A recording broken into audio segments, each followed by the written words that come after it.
E aí, investidores, sejam bem-vindos de volta. Bom, a gente sabe que a diversificação só vale a pena se for bem feita, né? A gente tem que pensar muito bem no que a gente vai diversificar. E o tema de hoje é mais ou menos nessa linha. A gente vai conversar um pouquinho sobre correlação entre ativos e como que essa variável influencia no seu desempenho de longo prazo, no desempenho da sua carteira. Então, eu sou o Enéas, esse é o Valoriza e vamos lá.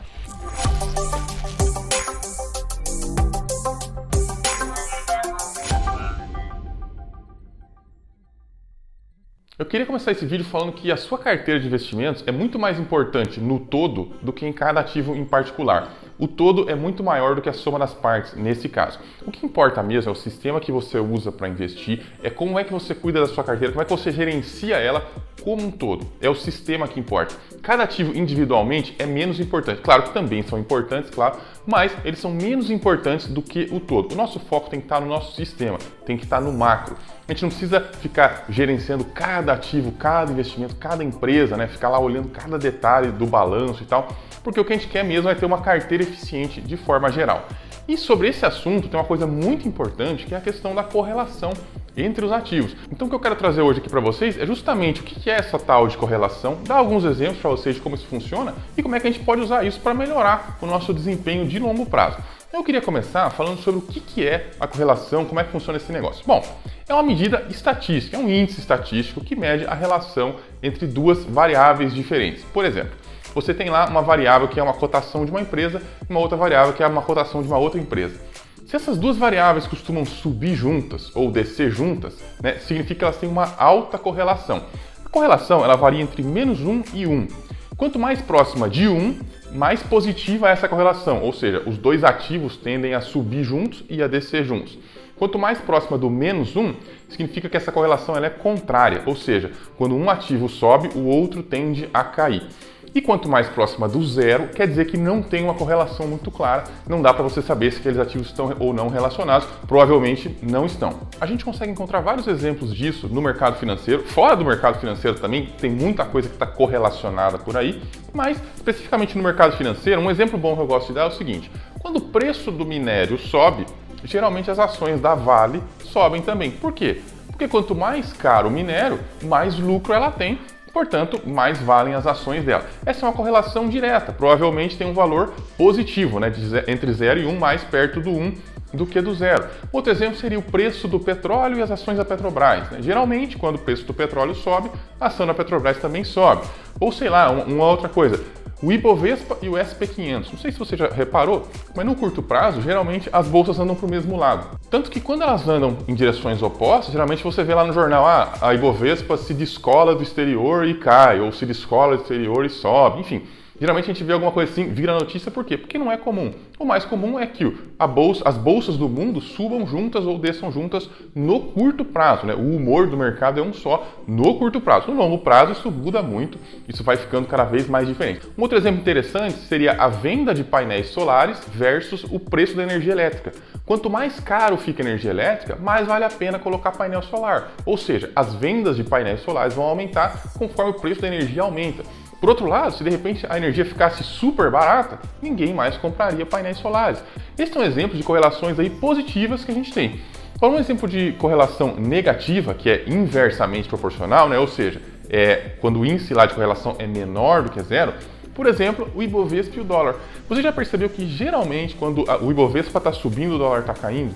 E o contrário também, quando o Ibovespa está caindo, o dólar está subindo. Isso via de regra, não é sempre que acontece, mas é muito comum isso acontecer. Ou seja, também são inversamente proporcionais, né? Tem uma correlação negativa. Quando um sobe, o outro desce. E tem coisas também que não tem correlação nenhuma, simplesmente são neutros, né? Fica mais perto ali do zero, não tem nada a ver uma coisa com a outra. Como exemplo disso, eu podia dar empresas de setores diferentes, que não tem nada a ver um com o outro. Geralmente, empresas de setores diferentes têm uma baixa correlação. Claro que no curto prazo, todas as ações da bolsa são meio correlacionadas, porque o humor do mercado é um só, então às vezes tudo sobe, tudo cai e tal. Mas assim, no médio e longo prazo, você pega empresas de setores diferentes que não tem nada a ver um com o outro, provavelmente, eles não vão ter nenhum tipo de correlação. A gente poderia ficar o vídeo inteiro aqui encontrando correlações no mercado financeiro entre títulos, fundos imobiliários, ações de tal segmento com outro segmento, com commodity, com dólar, enfim, poderíamos ficar fazendo isso aqui o dia inteiro, mas, é claro, o objetivo do vídeo não é esse. Se você conhece outras correlações, por favor, deixa nos comentários para a gente ir debatendo e conversando sobre isso, porque esse assunto é muito interessante. Mas o que realmente a gente precisa saber é qual é que é a importância disso na hora que eu vou montar a minha carteira de investimentos. Por que eu preciso olhar a correlação? Aliás, eu preciso mesmo olhar a correlação? Bom, sim, eu preciso. Por quê? Porque se eu tenho uma carteira, vamos supor uma carteira de ações, com empresas muito correlacionadas, muito próximas, na verdade, eu não estou diversificado. Eu só acho que eu estou diversificado, mas não estou. Por exemplo, você tem lá uma carteira de ações com várias ações. Por exemplo, Itaú, Bradesco, Banco do Brasil, Santander, Banco Inter e Itaúsa, para piorar um pouco. Ou seja, você está diversificado? Claro que não, porque todos esses ativos vão andar mais ou menos para o mesmo lado, são todos do mesmo setor. Claro que nesse caso, esse caso é bem óbvio, né? Porque são todos do mesmo setor. Existem casos que talvez não sejam tão óbvios assim. É interessante que a gente olhe isso antes de investir. Por quê? Se você concentra muito em coisas que são altamente correlacionadas, você está aumentando o seu risco. Qualquer coisa errada que der com um ativo vai contaminar todos os outros. Você acha que está diversificado, mas na verdade você não está. Mas para além dessa questão do risco, né, que é o que mais pode nos afetar no longo prazo, a gente tem uma outra questão que é a volatilidade. É claro que no longo prazo a volatilidade vai ficando menos importante, né? Afinal, quanto mais prazo você tem, menos aquelas pequenas variações vão fazendo qualquer diferença. O sobe e desce aí do dia a dia vai sumindo num horizonte aí de 5, 10, 15, 20 anos. Isso aí praticamente não existe. Porém, a volatilidade pode sim nos incomodar, principalmente em algum momento que você precisa sair de um investimento, né? Porque a volatilidade pode fazer você sair justamente no momento de baixa.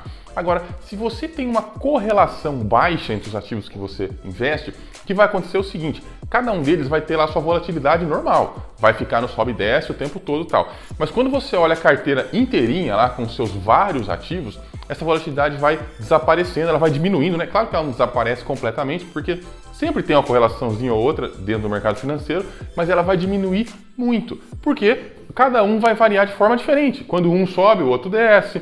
Quando um está andando de lado, o outro está subindo. Então sempre vai ter ali mais ou menos uma média entre os ativos. Então você vai suavizar a sua curva de volatilidade, o que vai te deixar muito mais tranquilo, muito mais confortável e vai inclusive te incentivar a olhar a sua carteira de cima como um todo, como um sistema completo e não só com pequenos ativos. Porque sempre vai ter um ativo lá que subiu 200%, um ativo que caiu 50%. Isso acontece. Se isso ainda não aconteceu com você é porque você investe já há pouco tempo. Mas sempre isso vai acontecer. E aí, quando você tem muita coisa ali dentro e com pouca correlação, essas coisas vão desaparecendo e você vai ter um desempenho geral melhor. Aliás, essa questão da variação de preço faz com que a sua rentabilidade aumente quando você tem ativos menos correlacionados, né? Por quê? Quando a gente faz o buy and hold de longo prazo, geralmente a gente vai comprar aquilo que a gente tem menos, comprar aquilo que está para trás. Se os seus ativos não são muito correlacionados, ou seja, eles sobem e descem de forma independente ou quase independente, o que vai acontecer é que sempre quando você for comprar aquele dia do mês, né, você recebeu dia 5, vai lá fazer o seu aporte. Sempre vai ter alguma coisa ali que caiu mais do que os outros. Então você, via de regra, vai acabar pagando mais barato em algum ativo, né? Seja ele renda fixa, seja ele renda variável, seja ele fundo imobiliário, seja investimento no exterior, sempre alguma coisinha ali vai estar mais barato e aí você vai entrar sempre nesse dia. Isso é muito positivo porque você vai aumentar a sua rentabilidade de longo prazo. Em média, você vai pagar mais barato. Não quer dizer que sempre você vai pagar o preço mínimo, tal. Às vezes vai pagar caro mesmo, isso faz parte do holder, né? O holder de boas empresas, ele sempre vai pagando cada vez mais caro. A verdade é essa, você nunca vai conseguir pagar cada vez mais barato, a não ser que a empresa que você investe seja uma porcaria. E ela vai ficando cada vez mais barata, mais barata, mais barata, até quebrar. Não é isso que acontece geralmente. Porém, quando você tem ativos pouco correlacionados, você sempre vai conseguir comprar ali naquele momento que eles estão mais baratos, sem fazer nenhum esforço para isso. Isso é completamente natural. Não depende da gente ir lá e ficar fazendo conta se a empresa está barata ou não. É simplesmente uma questão de balanceamento da carteira. Aquele ativo que você queria ter 5%, você só está com 3%, então é nele que você vai investir. Por causa disso, você tende a comprar ativos de empresas, de fundos, de qualquer coisa que caíram, que estão ali mais baratos. Mas é claro que o mais importante de tudo isso é que os ativos têm um valor, né? E nada adianta você diversificar, você ter uma baixa correlação entre seus ativos, se é tudo um monte de porcaria, né? Você investe em ação de empresa falida, você investe em fundo imobiliário que só tem um imóvel ruim, você você investe lá em fundos de investimento, enfim, você tem um monte de porcaria lá. E aí você tem baixa correlação e acha que vai ganhar dinheiro com isso. Obviamente que isso não vai dar certo. O que mais importa, em primeiro lugar, é o valor. Você ter uma baixa correlação é algo que vai te ajudar a ter uma rentabilidade maior, diminuir seu risco e tal. Mas entenda que o mais importante é que cada ativo que você escolhe colocar dentro da sua carteira tem que ter valor, né? Se for uma ação de uma empresa, ela tem que dar lucro. Se for um fundo imobiliário, ele tem que ser bem gerido. Se for uma renda fixa, ela tem que ser segura, sólida, tem que se proteger da inflação. Enfim, tudo que você coloca dentro da sua carteira tem que ser muito bem pensado, tem que ter muito valor para que isso te retorne aí uma rentabilidade alta no longo prazo. A correlação vai te ajudar. Se você tiver uma baixa correlação, você vai ter um resultado um pouquinho melhor. Bom, na prática, como é que a gente pode fazer isso? Um jeito muito fácil é diversificar entre setores diferentes, né? Por exemplo, você tem lá ações de varejo, daí você tem de banco, aí você tem de energia, aí você tem de petróleo, aí você tem de, enfim, você tem de um monte de setores, né, de tecnologia, sei lá. E isso já faz com que a sua correlação diminua, porque você sempre vai ter algum setor que está melhor, outro setor que está pior. Sempre vai acontecer isso. Nunca todos os setores serão beneficiados e prejudicados ao mesmo tempo, salvo alguma crise aí gravíssima, ou algum momento aí de muita euforia no mercado e na produção. Essa é uma maneira, mas o mais importante, acho que mais importante ainda que isso, é você diversificar entre classes de ativos. Se você tem ações, fundos imobiliários, renda fixa, investimento no exterior, reserva de valor, imóvel, enfim, tudo que você conseguir ter de investimentos que são diferentes, isso vai aumentar muito a qualidade do seu portfólio e você vai passar melhor por momentos de turbulência, de volatilidade e tal. E de preferência, diversificar geograficamente, né, que é melhor ainda, que seria você ter um pouquinho fora do Brasil, né? Na Bolsa dos Estados Unidos, alguma Bolsa da Europa, enfim. Nos Estados Unidos geralmente é mais fácil, porque o mundo inteiro abre o capital lá, então fica mais fácil para começar. Mas aonde você conseguir diversificar nesse sentido é melhor, porque isso vai baixar a sua correlação. Mas para a gente concluir e amarrar tudo isso que a gente conversou hoje, eu acho que o mais importante aqui é que a correlação precisa ser estudada para que você não tenha uma diversificação falsa. Você não tenha lá um monte de ativos que, na verdade, são a mesma coisa, né? São tudo muito parecido e tal. Então, esse é o ponto principal. Isso vai te ajudar, lógico, a reduzir o risco, a reduzir a volatilidade da sua carteira e aumentar a sua rentabilidade no longo prazo, né? Além disso, você vai conseguir olhar a sua carteira de cima e ver o desempenho dela de forma geral, que é muito melhor, muito mais importante do que você ver o desempenho lá de cada ativo. E claro, acima de tudo, cada um desses ativos tem que ter valor. Então, quando você escolhe colocar um ativo na sua carteira, ele tem que ter valor. Lembre que isso é o mais importante. A correlação, que é o tema desse vídeo, fica em segundo lugar. O mais importante é que cada ativo seja bom, cada ativo tenha valor, cada ativo se encaixe nos seus critérios de investimento de longo prazo. Bom, então, queria agradecer a todo mundo que assistiu até o final desse vídeo, o pessoal que sempre está aí junto, curtindo, compartilhando. A gente tem um grupo no WhatsApp que a gente usa para conversar sobre investimentos, para tirar dúvidas, para pegar ideias aqui para esses vídeos também. Por enquanto, o grupo é aberto, o link fica sempre na descrição. Se você tiver interesse, você pode entrar. No mais, voltamos semana que vem com outro vídeo e até lá.